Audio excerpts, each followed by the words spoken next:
Boa noite a todos, todas e todes. Com grande entusiasmo e comprometimento que damos início a este evento antirracista, realizado pelo nosso sindicato, que é o primeiro passo, né, que nós estamos dando aqui, enquanto instituição, para a criação do nosso coletivo, que se dará em breve, provavelmente no mês de dezembro, né? E estamos reunidos aqui hoje para fortalecer o nosso compromisso com a igualdade, com a justiça e a eliminação do racismo em todas as formas. Como sindicato, nós temos a responsabilidade de sermos agentes de mudança e lutar contra a discriminação racial. Eu queria fazer uns combinados com vocês, né, que nós estamos no formato reunião, né? Então, que deixasse os seus microfones desligados, né? Nós teremos a apresentação logo em seguida da nossa palestrante Isis Garcia. Seja muito bem-vinda, Isis. Ela fará a sua fala inicial. Após, nós teremos um vídeo, primeiro vídeo, né? Que são as pérolas antirracistas, né? Que é um projeto da CUT Nacional. Ela vai explicar melhor na sua apresentação. E após isso, ela vai fazer todas as suas considerações a respeito e será aberto o espaço, então, para algumas perguntas, né? E aí ela fará as respostas desse primeiro bloco.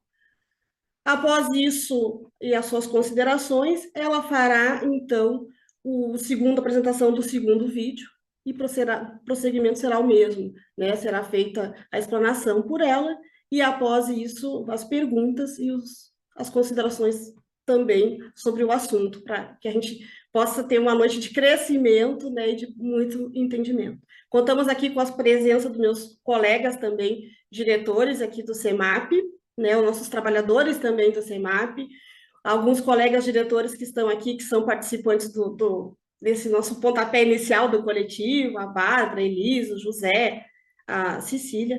Temos a Renata também, que é a nossa assessoria de imprensa, mais o André, então tem bastante gente envolvida nesse nosso projeto. Então, sejam todos bem-vindos e vou passar, então, a palavra para a nossa palestrante, Isis Garcia. Com a palavra, Isis. Obrigada, Luciana. Boa noite a todos e todas e todes. E para aqueles que vão nos assistir depois dessa live gravada, né? Eu sempre tenho o princípio de me autodeclarar para aquelas pessoas que não podem ver, pelo menos perceber quem eu sou, né? Eu sou uma mulher preta, uso tranças longas. Hoje estou vestindo uma camiseta preta, escrito Lula Esperança, porque é sobre isso. Nós estamos aqui hoje esperançando, né, gente? Porque depois de tudo que nós passamos, a gente está aqui tendo a oportunidade de usar essa nova ferramenta de comunicação, né? Que são essas salas virtuais, que são importantíssimas para nós, para a gente poder fazer essa troca, né? Para a gente poder se reconhecer e ouvir e ser ouvida. Isso é fundamental, né? Então, nós temos aqui esse momento, para mim, especial, porque eu estou sendo testemunha do nascimento dessa criança que é esse coletivo, né? Porque nós que somos dirigentes sindicais, a gente sempre pensa, né? Qual é o nosso compromisso, né? Então, eu sou Isis Garcia, né? Bancária, dirigente sindical, e estou atualmente à frente da Secretaria de Combate ao Racismo da CUT. E hoje o que eu vou apresentar para vocês aqui é um pouquinho do nosso trabalho no Coletivo Nacional de Combate ao Racismo da CUT, que é esse projeto das pílulas antirracistas, porque a gente percebeu, né, que em toda a nossa trajetória, o mundo do trabalho, ele é o espelho da sociedade. Então, qual é o nosso compromisso? É trazer o espelho real da sociedade, que é com a participação das trabalhadoras e trabalhadores negros deste país, né? E do nosso estado aqui, que a gente fala mais do nosso quintal, né, gente? Então, para mim é muito gratificante, nesses 35 anos do CEMAP, né, que vocês estão comemorando aí, vocês poderem trazer esse momento que, para mim, é histórico dentro do sindicato de vocês. Tá? Vocês podem até nem ter noção ainda da magnitude que é a criação desse coletivo antirracista, né? Porque vocês todos, tanto dirigentes do sindicato quanto os trabalhadores de base, têm a oportunidade de serem vistos e ouvidos através de uma iniciativa sindical, que é o nosso compromisso é esse, gente. Todos que estamos aqui, a gente tem o compromisso de fazer com que se atualize o modelo sindical e a organização do trabalho. Isso não é nada fácil, mas precisa de nós. Eu vou dizer para vocês que a nossa Secretaria Nacional de Combate ao Racismo da CUT, e que tem um coletivo nacional de combate ao racismo, nós temos um lema: nada sobre nós sem nós. Porque nós queremos mudar, nós queremos políticas antirracistas, mas tem que ter a nossa participação e a nossa real vivência e olhar sobre as relações de trabalho e sobre a organização do trabalho. Não é mais possível a gente só nós nos adequarmos só aos métodos, ao sistema que já foi construído anteriormente sem a nossa participação, né? A partir de agora tem que ser uma outra narrativa, um outro modelo de inclusão de fato. E por isso, né, que os nossos coletivos eles são antirracistas, porque eles são feitos para que todos aqueles que vivem a cor da pele e as mazelas que as trazem, e aqueles que não vivem, para que se indignem conosco, para que nos ajudem a ter essa transformação, né? Então, nada se faz sozinho. Tem um provérbio africano que eu sempre tenho na minha cabeça e eu falo. Se tu quer andar rápido, tá? Tu anda sozinho. Mas se tu quer andar longe, tu tem que andar com outro ao teu lado. Então, isso significa aquele nosso conceito do Ubuntu. Eu sou porque nós somos. Então, nós precisamos disso. Nós precisamos trazer a nossa ancestralidade, que é muito rica, que ensina muito, mas que não foi, infelizmente, nós mesmos, pretos e pretas, não tivemos acesso. Aí imagina quem faz parte, né, do sistema da branquitude, que também não sabe, mas que é importante saber, e é importante a gente modificar e atualizar a nossa narrativa, né, para que a gente possa ter um mundo do trabalho mais justo e equânime, né, para que todos sejam participantes e tenham o direito de ter um emprego melhor, uma vida melhor, mais digna, né, mais justa, porque aí a gente consegue ser um pouco mais feliz, né, e não lidar só com as tristezas, com as desigualdades, que é isso que nós temos que romper aqui.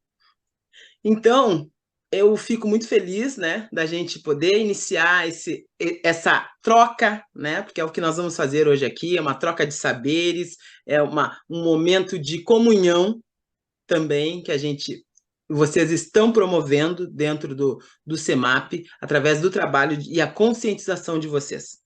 Cada dirigente preto e preta aqui tem a consciência de quem é na sociedade e como a sociedade nos enxerga, né? Então, isso é fundamental e é o que eu vejo em vocês e é o que me motiva de estar com vocês fazendo esse trabalho, que eu tenho certeza que vai ser muito, muito vitorioso, tá? Muito obrigada, e aí eu te passo aí, Luciana, para te continuar.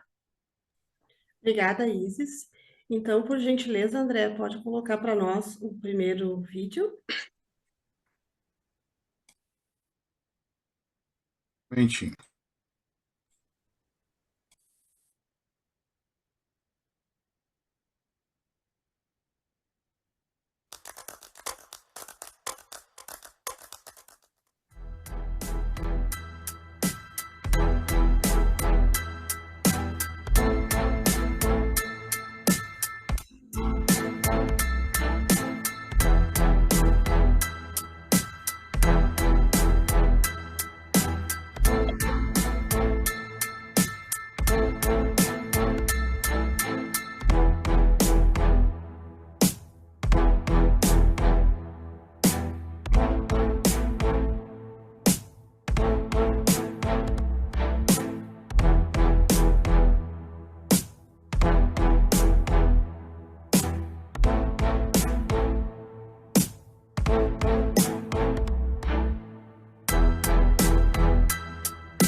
Obrigada, André. Isis, altamente com a palavra. Certo. Gente, como vocês viram, esse projeto a gente iniciou com cards, tá? Eram cards que tinham determinadas expressões que nós aqui no Sul também usávamos naturalmente, tá? E a gente foi vendo que existia uma naturalização do desrespeito em relação a nós, porque fomos estudando sobre a nossa ancestralidade. Então, assim, ó, vou dar só um exemplo para vocês. Preteou o olho da gateada, sabe? Que os gaudérios usam, né? Vai fazer um trabalho nas coxas. Isso aí também era tudo ligado a nós, população negra escravizada. E aí a gente foi construindo e foi trazendo para os sindicatos, os dirigentes, os trabalhadores começaram a perceber que usavam expressões que eram autorizadas pelo sistema da branquitude, pela nossa narrativa, às vezes nós mesmos até usávamos, tá? E aí a gente foi vendo, não, vamos começar por aí, a entender que determinadas frases, determinadas expressões são direcionadas a nós, população negra, mas sempre no viés depreciativo, nunca no viés positivo da narrativa. Então, aí a gente começou a trabalhar e funcionou bastante. Aí nós, conversando no Coletivo Nacional, a gente, olha, eu acho que a gente pode evoluir nesse projeto, né? Aí que a gente começou a pensar nas pílulas de uma forma mais visual. E aí a gente criamos esses vídeos, né? E tem também um programa que também é pelo YouTube, tá? E que a gente viu que tomou uma grande proporção. Foi além da CUT, né? Porque como está disponível no YouTube, as pessoas também começaram a discutir, até alguns nos procurar, porque acharam muito interessante, porque realmente o que falta nas nossas relações sociais é conhecimento. Tá? Porque o conhecimento liberta, tá? O conhecimento tira as pessoas daquele lugar de que aquelas que praticam o racismo, né? Eles tira daquele lugar de vítima, né? Porque sempre nos diziam que a gente que se vitimizava. Por quê? Porque a gente não tinha a compreensão que a gente tinha que exigir respeito, né? Porque em todas essas narrativas, elas sempre vinham no viés de desrespeito, porque a gente não entendia o que era o racismo estrutural, que é isso. É um modelo que autoriza as pessoas que não vivem a nossa cor, né, da pele, não vivem o que a nossa cor da pele nos coloca, né?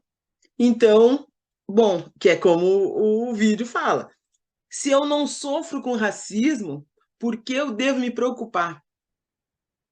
Até que acontecem as relações interraciais, né? Aí aquela pessoa que se considerava branca tem um filho que não é branco.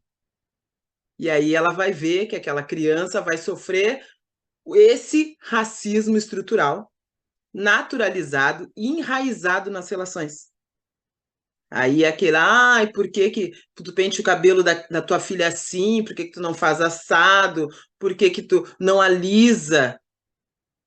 Sempre no viés do desrespeito de como somos e de como quisermos ser.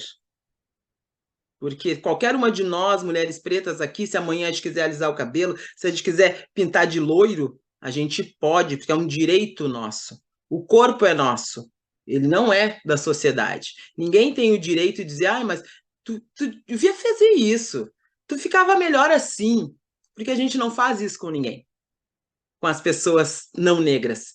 As pessoas não negras que fazem com a gente, questionam o porquê. Né? Eu sempre digo, eu, quanto mulher preta, eu tenho uma interrogação na minha testa, que as pessoas sempre querem me questionar. E às vezes um questionamento bobo, né? Eu sempre digo, uma colega uma vez me perguntou, até quando tu vai usar trança? E eu, oi? Até quando eu vou usar trança? Até quando eu quiser?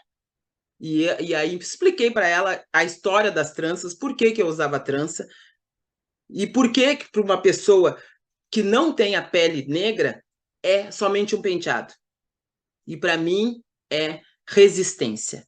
Para mim é valorização das que vieram antes de mim, das mulheres negras que salvaram vidas por causa das tranças. Você sabe, né, que as tranças eram mapas que elas usavam e só os negros escravizados que sabiam ler esses mapas. Então, a trança não é um penteado. Né? E é por isso que eu uso, porque eu valorizo a minha ancestralidade. Mas isso foi através do conhecimento. Eu também não sabia. Então a gente não quando a gente se coloca, a gente não deve culpar ninguém por seu pensamento ou pela sua ação. A gente tem que disponibilizar que ele também tem a oportunidade de ter conhecimento. Que aí vai mudando as relações, as pessoas vão tirando esse peso, né? Ah, eu não tenho culpa de ser branco. Não, não tem culpa, só que o racismo não é questão de culpa. O racismo é um sistema ideológico que foi criado para nos exterminar e nos diminuir na relação social. Né? Na cadeia alimentar social que a gente vive, nós somos escolhidos para ser os subalternizados e os excluídos. E por muito tempo nós até nos acostumamos com essa invisibilidade. A gente se acostumou com a nossa ausência nos lugares. Nem a gente questionava por que é só eu aqui de negra. Hoje em dia a gente questiona. E isso é maravilhoso. E significa um despertar. Né? Então, quando as pessoas se colocam que o racismo não é problema delas, porque elas não são negras, elas não entendem o que o sistema do racismo fez que as tornou privilegiada. Porque o privilégio branco é isso, é as pessoas acharem que é normal elas estarem num patamar por terem uma pele com menos melanina, porque brancos e negros, se nós formos fazer uma árvore genealógica aqui, todos somos. Porém, o Brasil foi o país colonizado no viés de usar os nossos corpos e depois nos eliminar após a abolição. Só que isso não funcionou, né? Eu sempre digo porque nos ensinaram a nos reproduzir na senzala. Então, nós continuamos nos perpetuando e eles não puderam nos exterminar naturalmente. Aí criaram leis, né, que vocês sabem, de impeditivo de nos tornarmos indivíduos. Não vamos falar nem na questão das terras, que nos foram negadas até a comprar. Que vocês sabem que muitos escravizados tinham dinheiro, inclusive, para comprar terra, mas foi proibido. Existia uma lei de proibir, né, e de não ter documento, né? Então, todas essa estrutura que foi construída em nome da colonização, ela nos excluiu e nos distanciou de uma possível equidade, né? Então, hoje as pessoas têm essa ânsia, quem é antirracista e quem não tem a nossa cor da pele, tem muitas pessoas que estão conosco, tá? Só que, para elas estarem conosco, elas têm que compreender o que é necessário.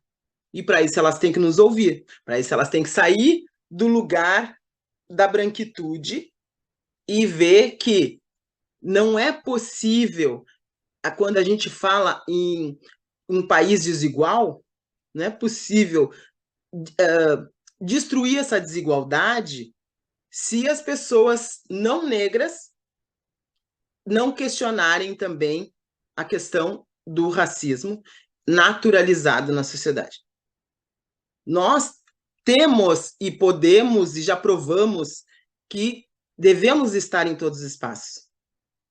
Nós aqui no Rio Grande do Sul, a gente deu um baita salto quando a gente elegeu uma bancada negra pela primeira vez na história. Isso não é pouca coisa. Então, nós temos que estar com esses parlamentares, a gente tem que apoiá-los, porque eles também sofrem horrores através do sistema da branquitude, dentro da Assembleia Legislativa, dentro da Câmara de Vereadores.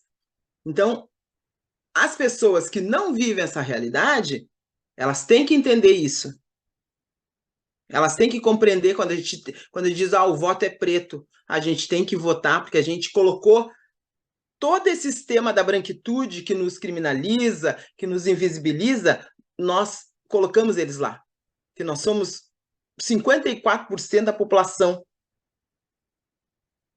O Lula sabe que a maioria dos votos dele foram das mulheres negras,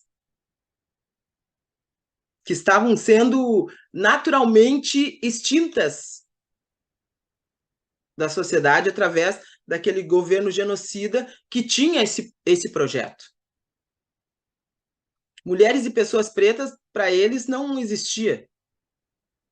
A não ser aquelas mulheres que se adequavam àquele sistema opressor que a gente vê aí todo dia. Mas o que a gente quis com essas pílulas é conscientizar as pessoas.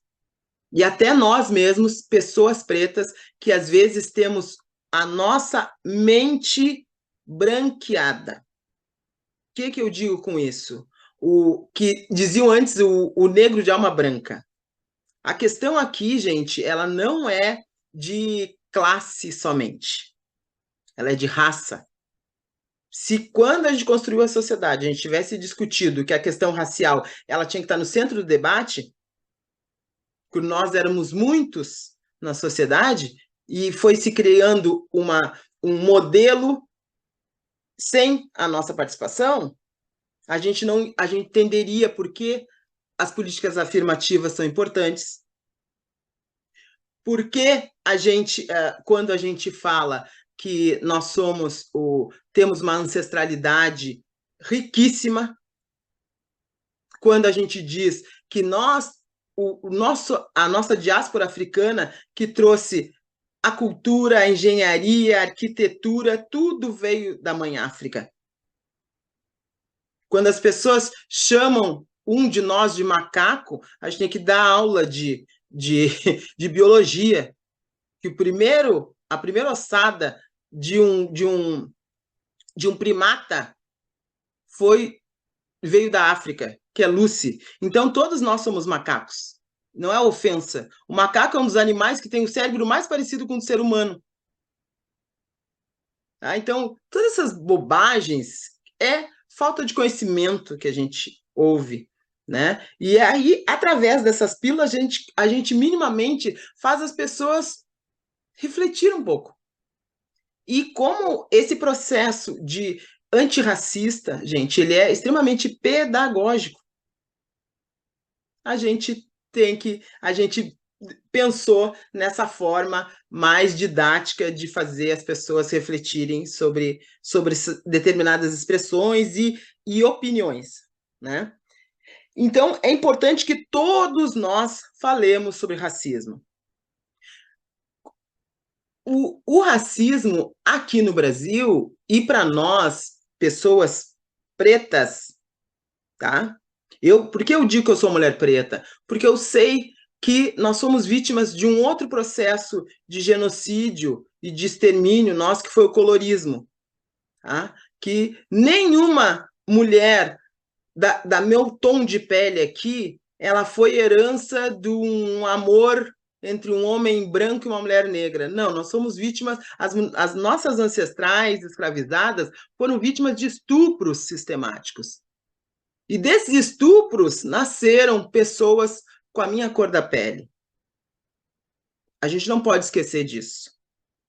Não devemos romantizar o nosso colorismo.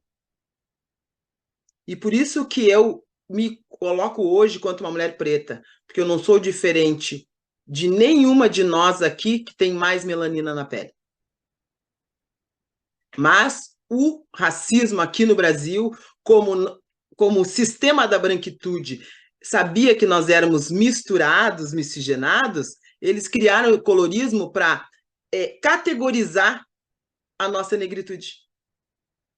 Então, quanto menos te parece com uma pessoa negra, mais aceitável tu é nos espaços.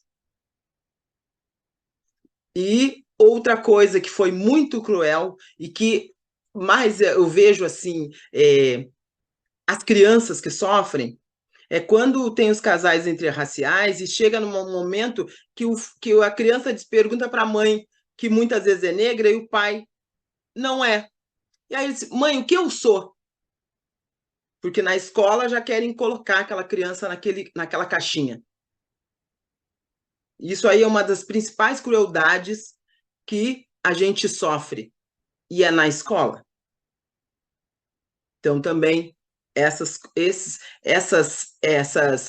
troca de narrativa, ela tem que ser feita dentro da escola. Os professores e professoras, independente de ser rede estadual, de ser particular, eles têm que discutir sobre isso. E dentro de casa também. Aquela mãe, aquele pai que é um casal interracial tem que explicar que eles são uma única coisa.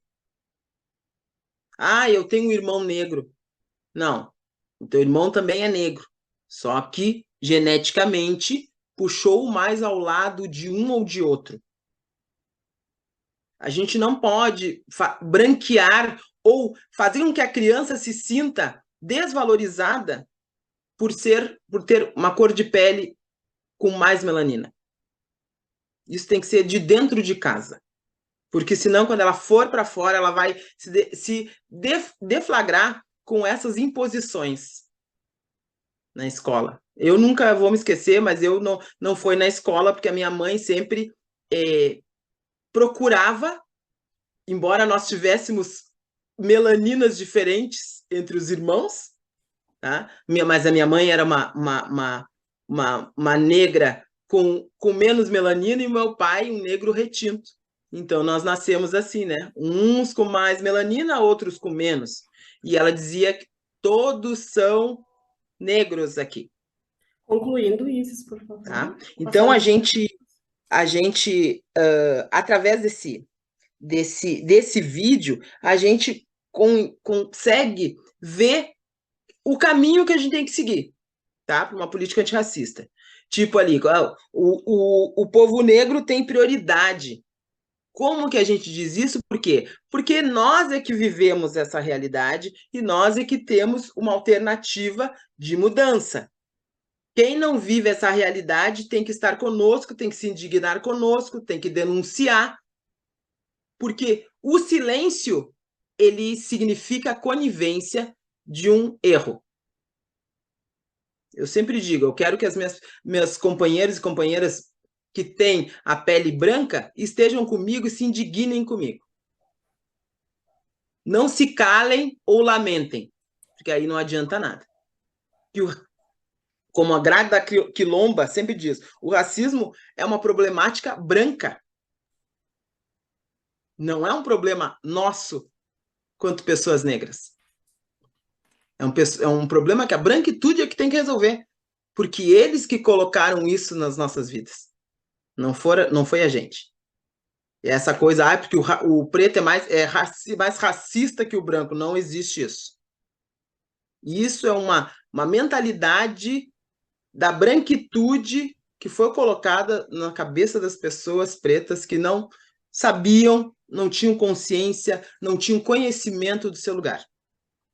Hoje em dia isso não nos cabe mais, tá? Mas é isso, por enquanto. Tá bom, Luciana? Muito obrigada, muito esclarecedor, né? E pontos muito importantes nesta fala, né, pessoal, para nós refletirmos.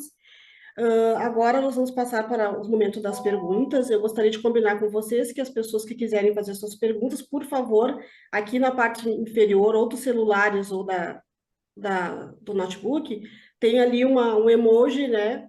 Você pode clicar ali para marcar a mãozinha. Tem outros locais que já tem a mãozinha. Então, por favor, tá aberto os espaços, né? Através das mãozinhas a gente vai chamando para as perguntas.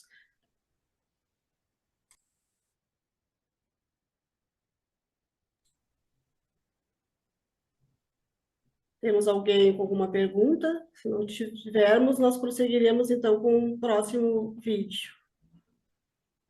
Por favor, Emilene, pode falar. Pode abrir seu microfone, tem a palavra. Boa noite a todos. Inicialmente, eu gostaria de agradecer a Isis por essa fala, essa primeira fala, temos algumas outras durante a noite. Eu me identifiquei muito com os comentários. Isis, a minha pergunta é o seguinte: tu me disseste que tem já um coletivo na CUT, que já está em andamento. Fiquei sabendo aqui, parabenizo o CEMAP também, que está se construindo. Vocês, do coletivo da CUT, vocês dão alguma, digamos assim, palestra, que nesse momento de fala que a gente está dando, mais direcionada a determinada organização? Sabe por quê? Porque o que eu vejo, tá? Aqui na organização que eu trabalho, esse tema do antirracismo, ele ainda é muito precário. E o que eu acho que falta para nós aqui, principalmente pela cultura da nossa organização, é momentos de formação para os nossos gestores. Perfeito. Infelizmente, a gente tem uma realidade que é um recorte do Brasil. A maioria dos gestores pertencem à branquitude. Quando a gente traz essa temática antirracista, aí tratam como mimimi, que não é importante, que não. Vocês é que estão criando aí a situação de discriminação, mas não. Isso que tu falou para mim é pontual. Isso é uma questão de aprendizado e muita discussão. Então, a minha pergunta é, vocês aqui, se a gente encaminhar, porque eu vou propor isso para a gestão, que comecem a escutar, porque eu, por exemplo, sou da base organizacional, só que eu me interesso muito por essas temáticas e busco. A minha formação foi mais ou menos como a tua. Eu é que tive que me encontrar, porque eu não tive isso na minha família. Mas como eu estou num ambiente organizacional, onde eu vejo que essas pautas elas são muito significativas, nós temos aqui muitas situações de racismo aqui interno e é normalizado. Então, eu gostaria de saber isso. Se vocês oferecem informação sobre essa temática e como que a gente pode contratar o pessoal da CUT para vir falar para os nossos dirigentes essas falas. Obrigada. Eu que te agradeço, Milene. Isso aí, falas como a tua é que me motivam a continuar nesse caminho, tá? Isso, vocês não tenho dúvida disso. Esse é o nosso combustível.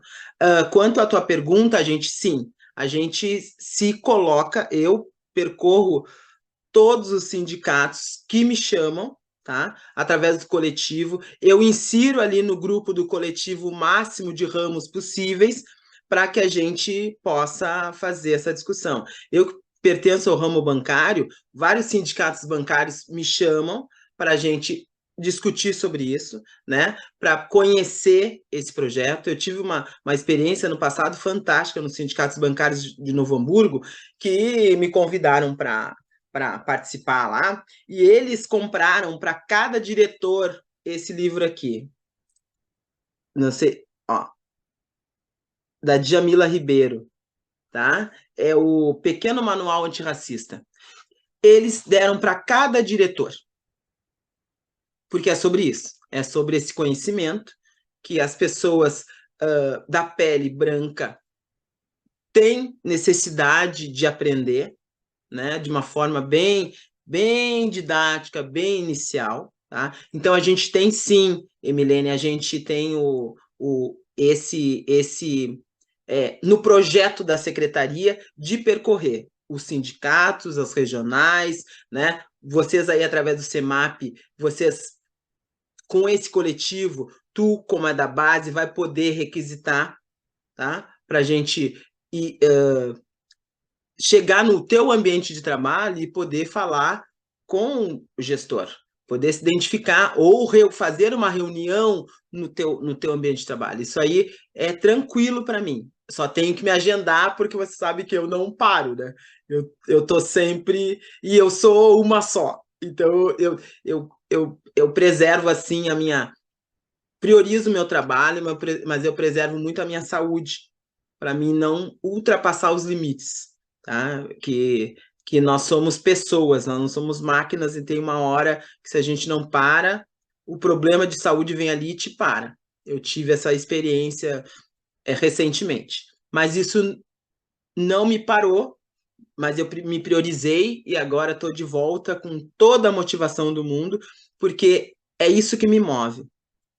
Eu acho que a gente fazendo a nossa parte, a gente consegue. Então, eu estou à tua disposição, tá, Emilene? Aí tu conversa com a Luciana para a gente ver como a gente faz para ir chegar ao teu setor, tá bom, querida? E é isso aí. O conhecimento liberta. Tá? Obrigada. Nós temos mais duas perguntas. Uma da nossa diretora aqui do CEMAP, a Bárbara, e temos uma no chat. Então, eu vou ler essa do chat para te anotares, e aí logo em seguida a gente encerra, então, os questionamentos com a Bárbara. Pode ser? O colega aqui está perguntando no chat como denunciar o racismo quando ele ocorre no ambiente de trabalho. Há um canal de denúncia que proteja o denunciante de uma possível vingança por parte do racista? Esse é o questionamento dele. E agora, conseguiste anotar? Quer que eu fale mais um detalhe? Eu consigo anotar aqui. Tá, ok. E então, eu passo a fala para a Bárbara fazer o questionamento e encerramos, então, a parte desse bloco de questionamentos com a Bárbara. Boa noite a todos. Bom, a minha pergunta é a seguinte: como essa live, a ideia é a gente começar desde o princípio, né? Que foi a ideia de montar tipo um beabá, né? Porque muita gente já sabe, mas tem muitas pessoas que não, né? É um assunto que a gente tem que estar cada vez mais trabalhando. Então, a minha pergunta é a seguinte: qual a diferença entre o racismo estrutural e o racismo institucional? Essa é a minha pergunta. Obrigada. Obrigada, Bárbara. Então, agora com a palavra a Isis para responder os questionamentos. Perfeito. Racismo estrutural e o racismo institucional.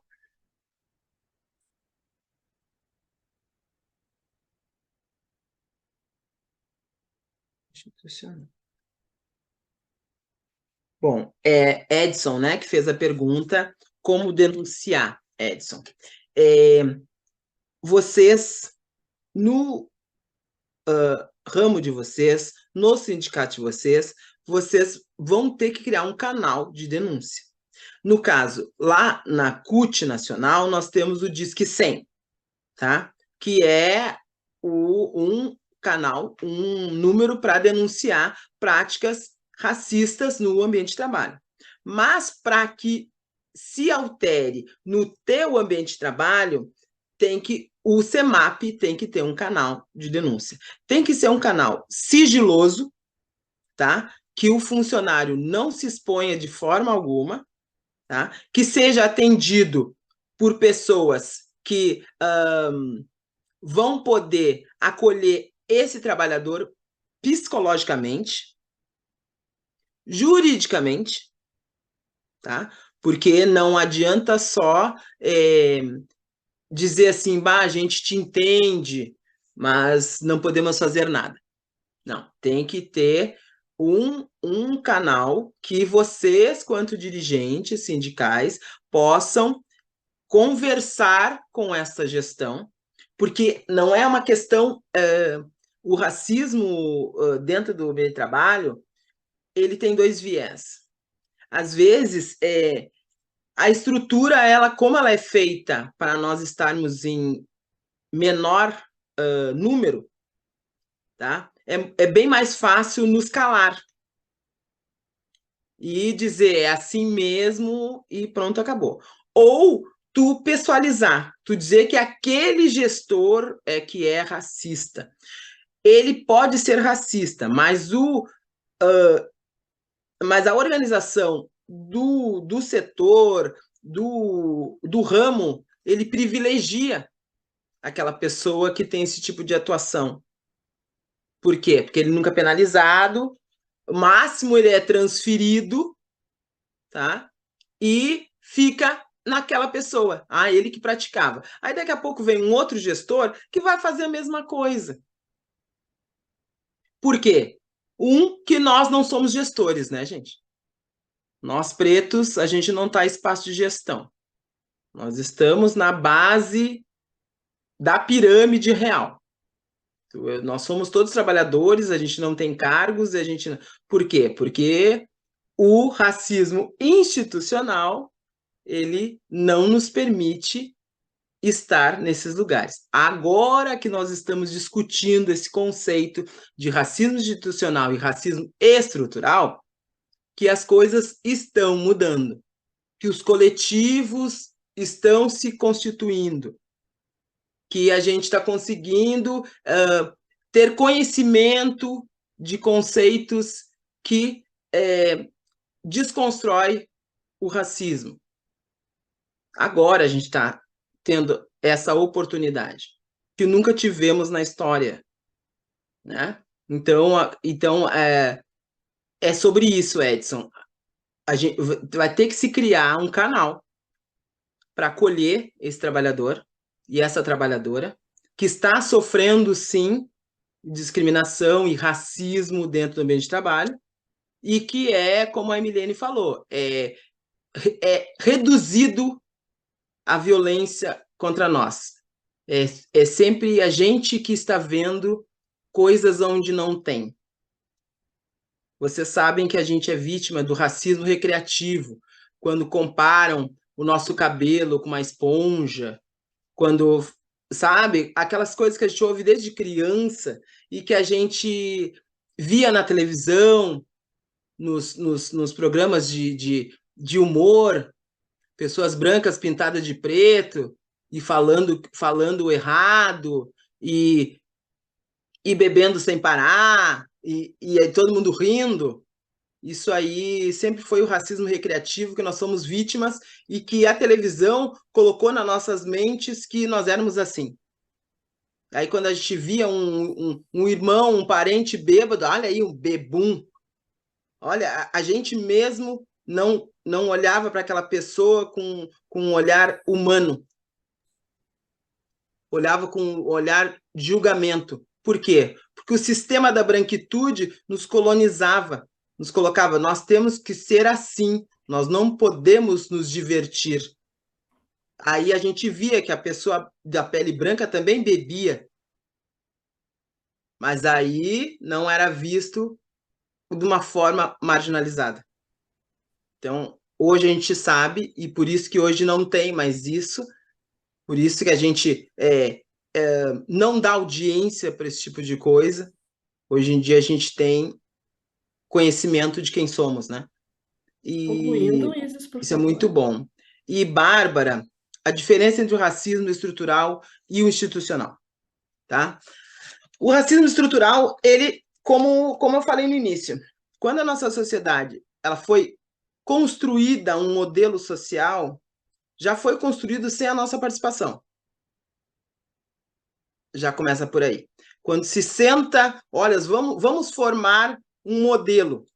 Se aquela pessoa não está presente, ela não vai poder dizer qual é o modelo que ela pensa de uma sociedade. E foi isso que fizeram com a gente. Quando a sociedade foi criada, nós ainda estávamos no estágio de animais.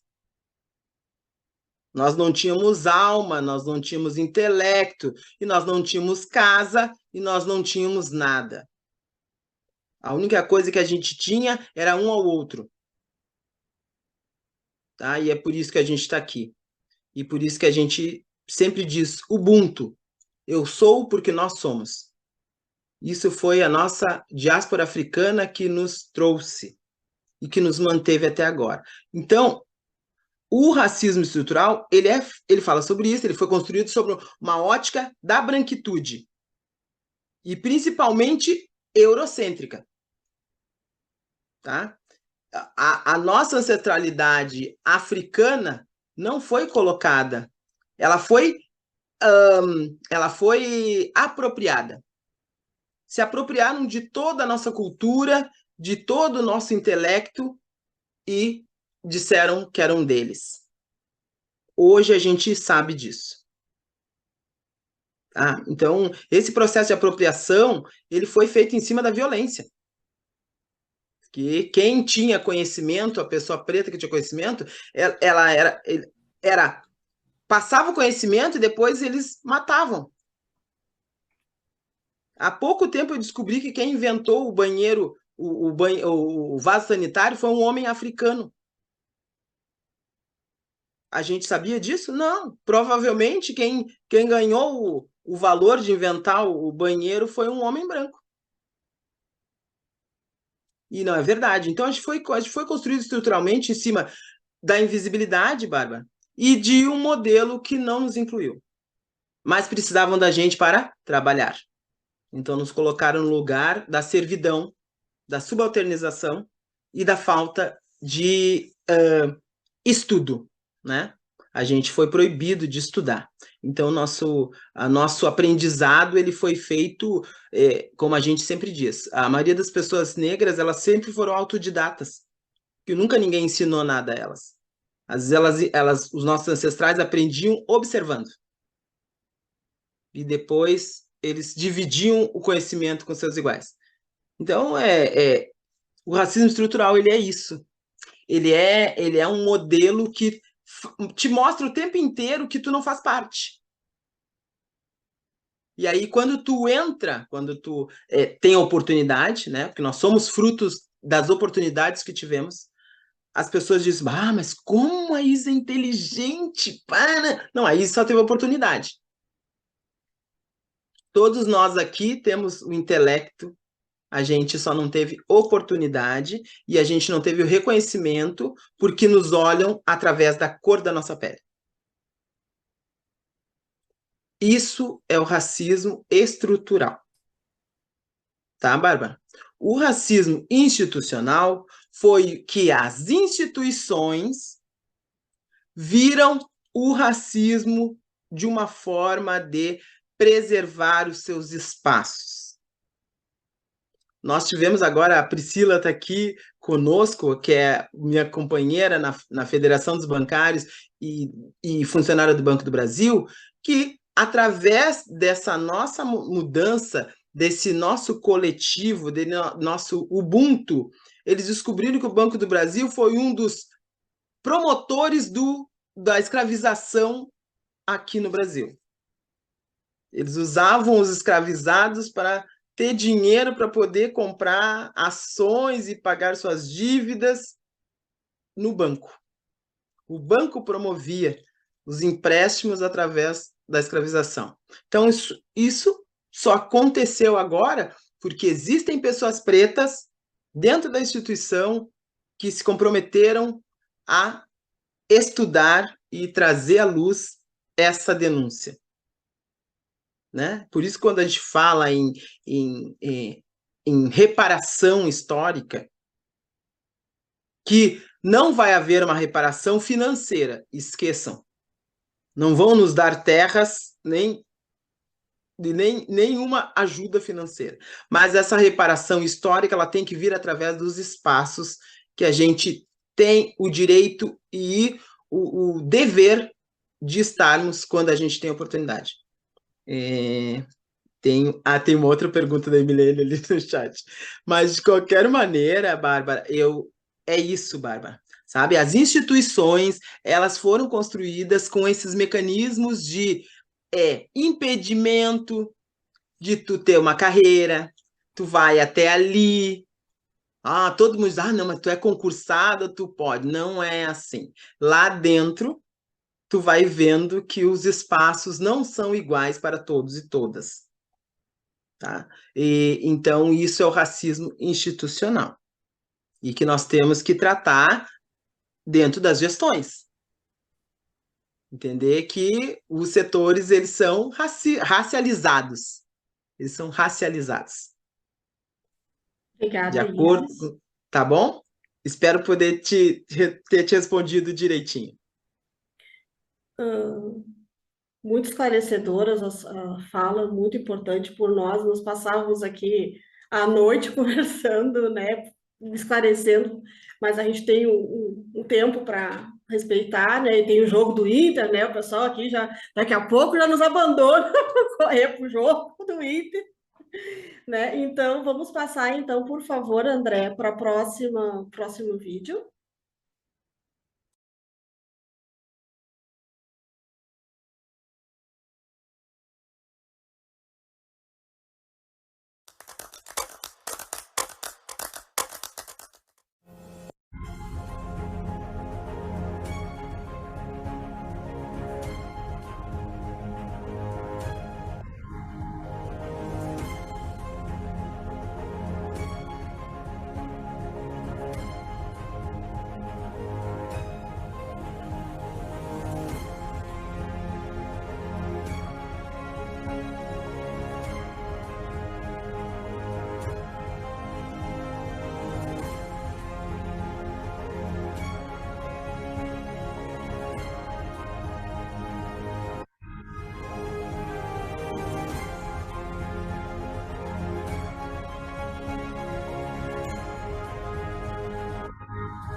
Bem, Interessante. Obrigada, André.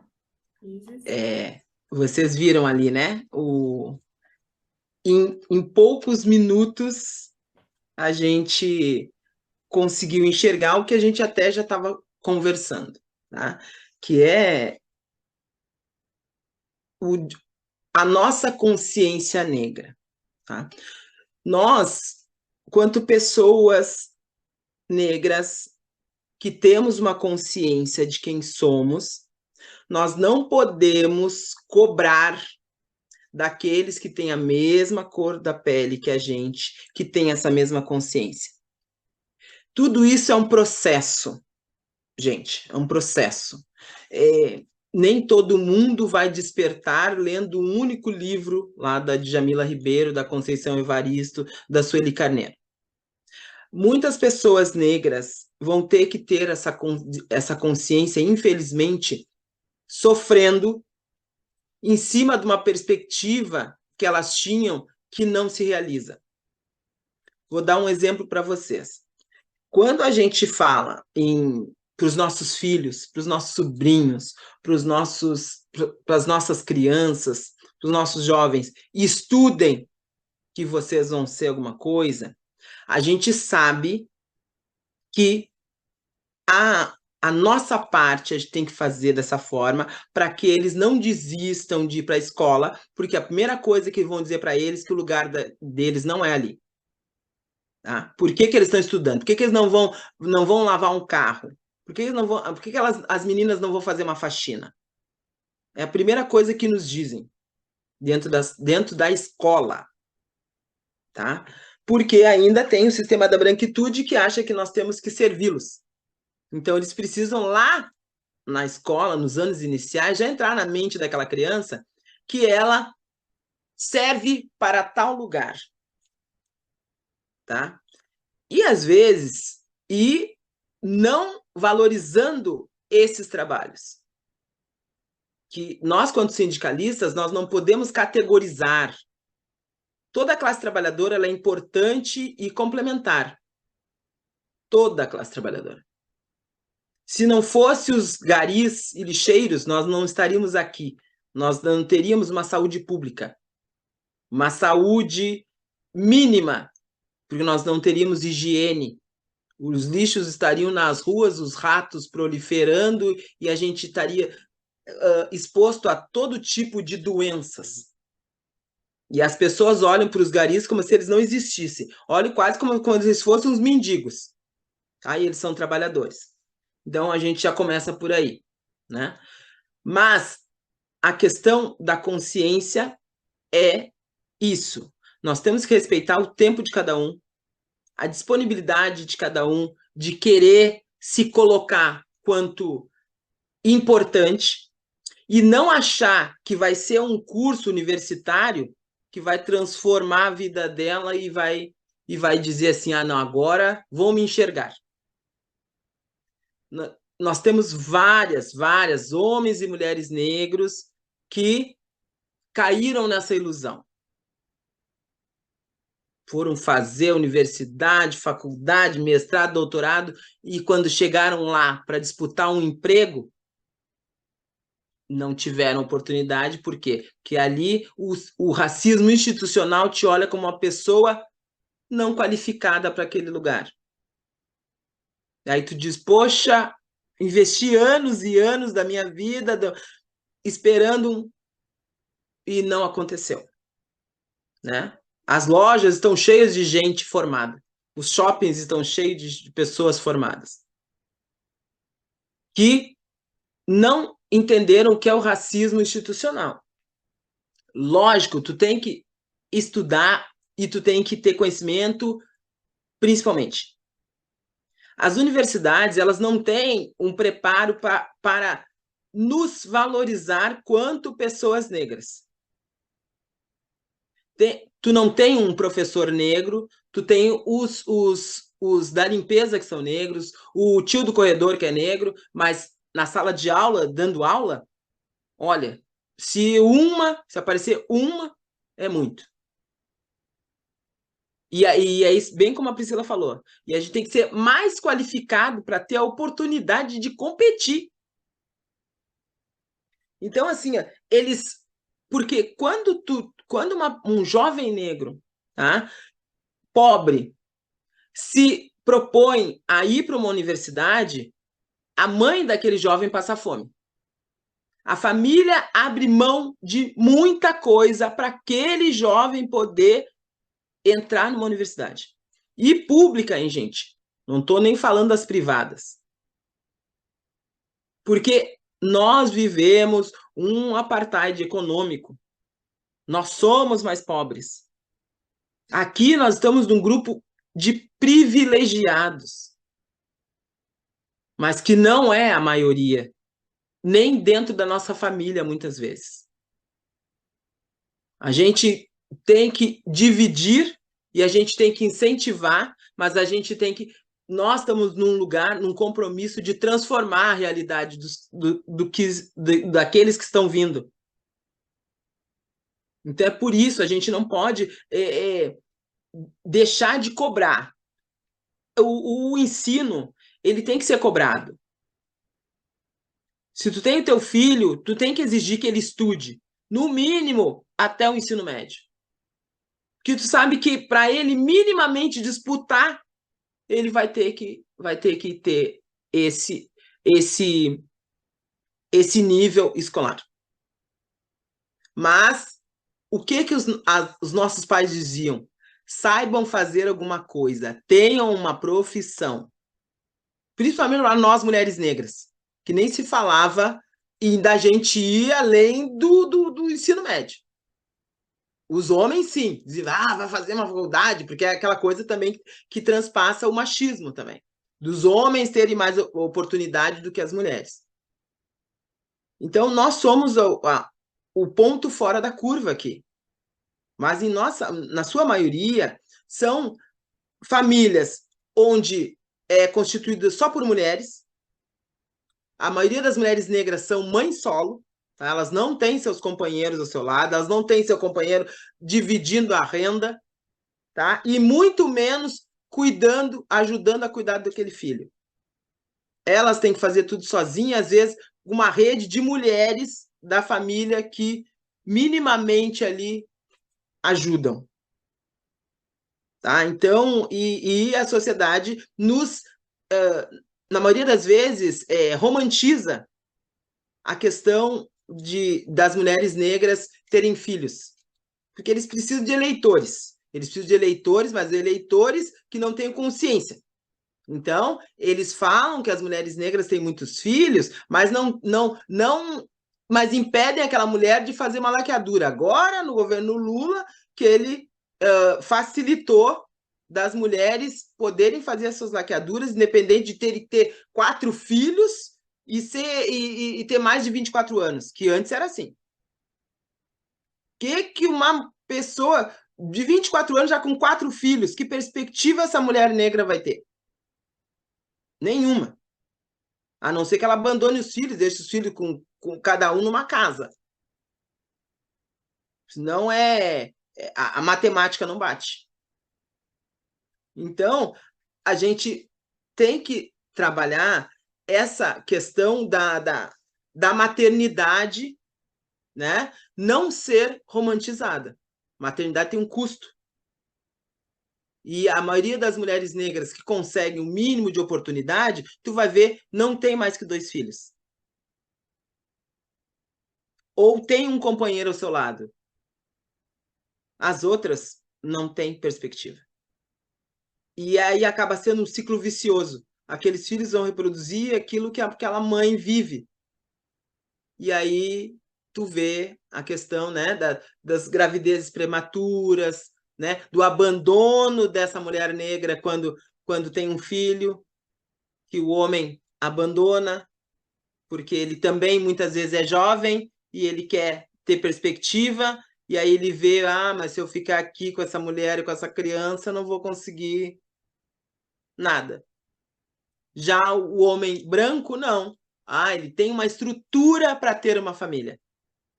Ele viu a mãe e o pai dele lá, levando ele na escola, buscando, sabe? Aí é natural constituir família. Eu sempre digo, os homens negros, eles são vítimas também desse racismo, tá? Porque eles ainda vivem nessa visão do reprodutor. Eles fazem os seus filhos e eles não cuidam dos seus filhos. Eles fazem com uma, se separam, depois casam de novo, fazem com outra. Aí quando tu vê, eles têm 3 casamentos, 3 ex-mulheres ou mais. E aí a vida deles também não vai para frente. Mas por quê? Porque eles não têm, na sua maioria, esse espelho. Eles não têm, o pai deles também não cuidou deles, também não ficou em casa. Quantos que não têm nem o nome do pai na certidão? Que é um outro debate que tem que ser feito. A maioria das crianças negras não tem o nome dos seus pais na certidão de nascimento. Isso é um absurdo. Isso as leis tinham que exigir, e às vezes as mulheres, não precisa sim. O mínimo que um homem tem que dar ao seu filho é um nome. É o mínimo. Independente da vontade da mãe ou não. Né? Então, isso tudo tem a ver com a consciência negra. Ali o vídeo, né? A consciência negra divide. É um momento da gente... O Dia da Consciência Negra já devia ser um feriado nacional há muito tempo. A gente não consegue. Por que a gente não consegue? Porque a branquitude está no poder, no espaço de decisão. Eles que votam lá. Então, para eles não é relevante. Dia da Consciência Negra. Lá, eles querem que os pretos tenham consciência. Querem que os pretos continuem trabalhando para eles. Mas eles querem o nosso dinheiro. Então, mandam propostas, aí a pessoa negra se acha valorizada. Estão me abrindo oportunidade de fazer um empréstimo, de fazer não sei o que, mas eles querem o nosso dinheiro. Eles só não querem que a gente esteja no poder para determinar para onde vai o dinheiro. Entendeu? Então a gente acaba sendo sempre refém desse modelo do racismo estrutural. Concluindo, por favor. Tá? Então, os efeitos, eles são nítidos. Por que nós somos mais pobres? Que lá atrás nós não tivemos oportunidade de ser herdeiros. A gente sabe que a colonização brasileira aqui, quando os imigrantes vieram, nos excluíram e deram terras para eles. Deram oportunidade deles serem alguém. E nós que já estávamos aqui, como nós éramos coisas, né? Escravizados, só tínhamos valor enquanto a gente era mercadoria. Depois que a gente recebeu a pseudo-liberdade, vamos nos livrar desse povo. Como é que nós vamos transformar eles em indivíduos? Se eles são muitos, eles vão tirar o lugar daqueles que nós queremos que estejam no país. Então é isso, né? A estrutura da branquitude. Exatamente, Daisy, exatamente. A branquitude não quer consciência alguma, nem branca, muito menos a preta, mas o branco vive o privilégio da construção social. E a gente não.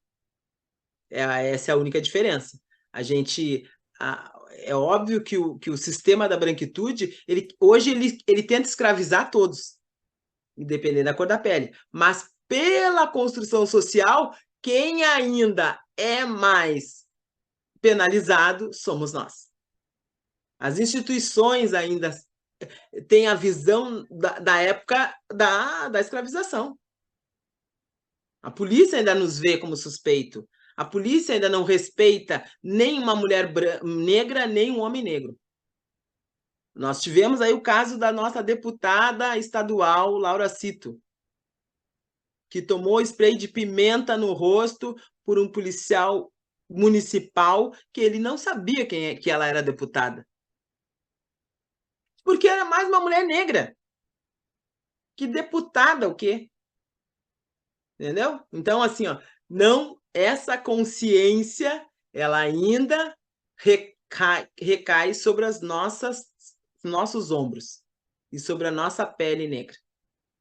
Vamos trabalhar para que essa consciência negra ela tome uma outra proporção.